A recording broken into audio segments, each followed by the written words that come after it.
राम राम दोस्तों, आज मैं आपको सुनाने जा रही हूँ श्री सत्यनारायण भगवान की कथा अध्याय नंबर 3। पहले वीडियो में हमने पहला और दूसरा अध्याय का पाठ किया है। अब मैं सुनाने जा रही हूँ तीसरा पाठ, तो ध्यानपूर्वक जरूर सुने।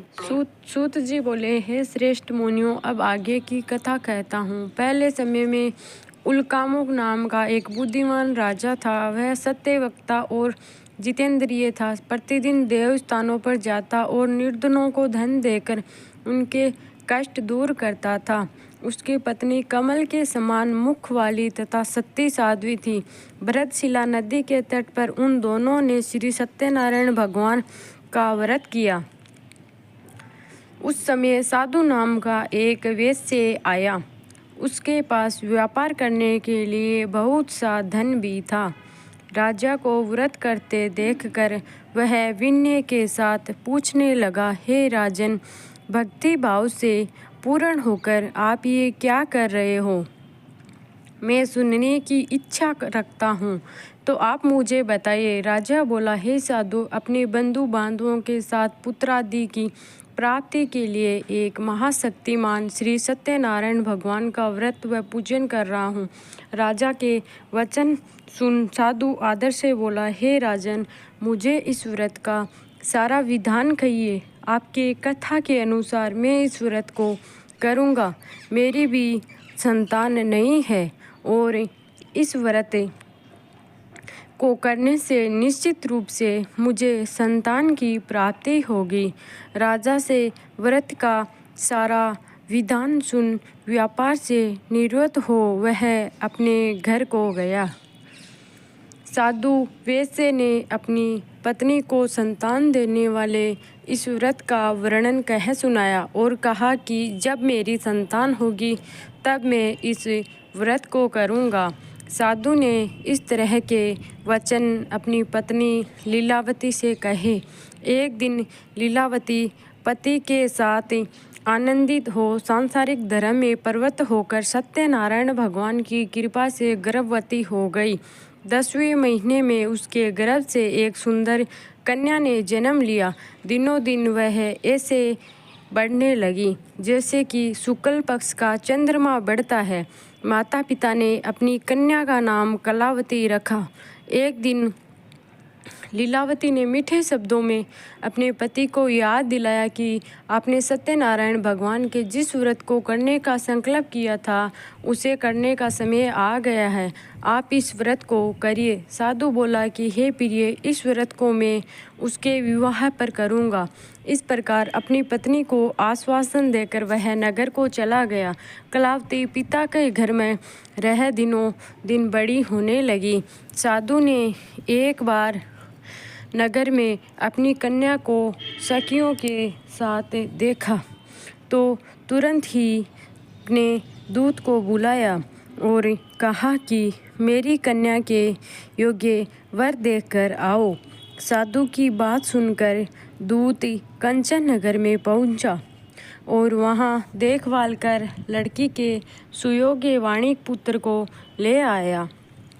सुयोग्य लड़के को देख साधु ने बंधु बांधवों को बुलाकर अपनी पुत्री का विवाह कर दिया। लेकिन दुर्भाग्य की बात है कि साधु ने अभी भी श्री सत्यनारायण भगवान का व्रत नहीं किया। इस पर श्री भगवान क्रोधित हो गए और श्राप दिया कि साधु को अत्यंतिक दुख मिले।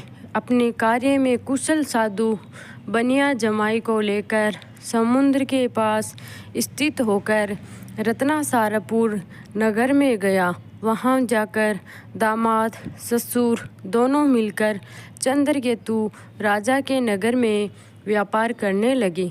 एक दिन भगवान सत्यनारायण की माया से एक चोर राजा का धन चुराकर भाग रहा था। उसने राजा के सिपाहियों को अपना पीछा करते देख चुराया हुआ धन वहां रख दिया जहां साधु अपने जमाई के साथ ठहरा हुआ था।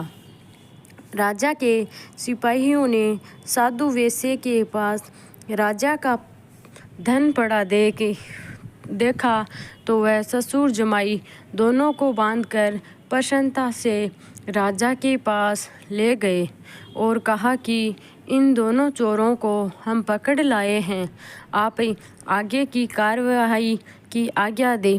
राजा की आज्ञा से उन दोनों को कठिन कारावास में डाल दिया गया और उनका सारा धन भी छीन लिया गया।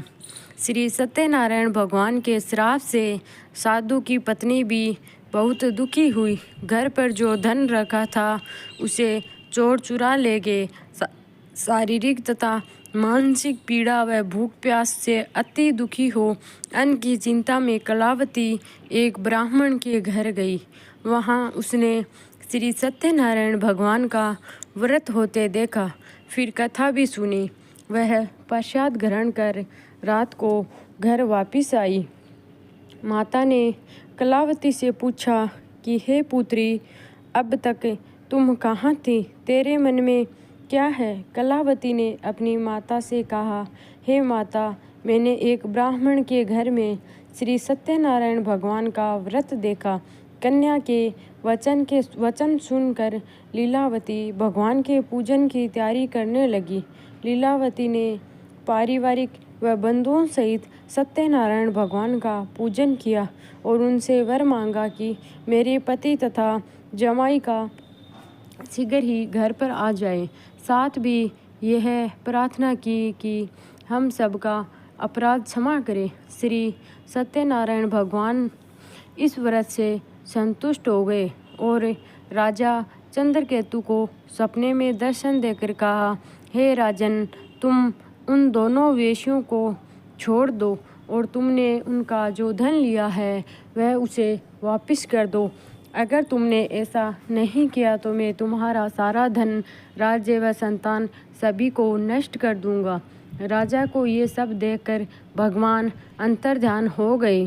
प्रातः काल सभा में राजा ने अपना सपना सुनाया। फिर बोले कि वणिक पुत्रों को कैद से मुक्त कर सभा में लाओ। दोनों ने आते ही राजा को प्रणाम किया। राजा मीठी वाणी में बोला, हे महानुभावों, भाग्यवंश, ऐसा कठिन दुख तुम्हें प्राप्त हुआ है, लेकिन तुम्हें कोई भय नहीं है। ऐसा कह राजा ने उन दोनों को नए वस्त्र आभूषण भी पहनाए और जितना धन उनका लिया था उनसे दुगुना धन वापिस कर दिया। दोनों वेश्ये अपने घर को चला दिए। इति श्री सत्यनारायण व्रत कथा का तृतीय अध्याय संपूर्ण हुआ। श्री मन नारायण नारायण नारायण, भज मन नारायण नारायण नारायण। श्री सत्यनारायण भगवान की जय हो। अगले पार्ट में सत्यनारायण भगवान की कथा का चौथा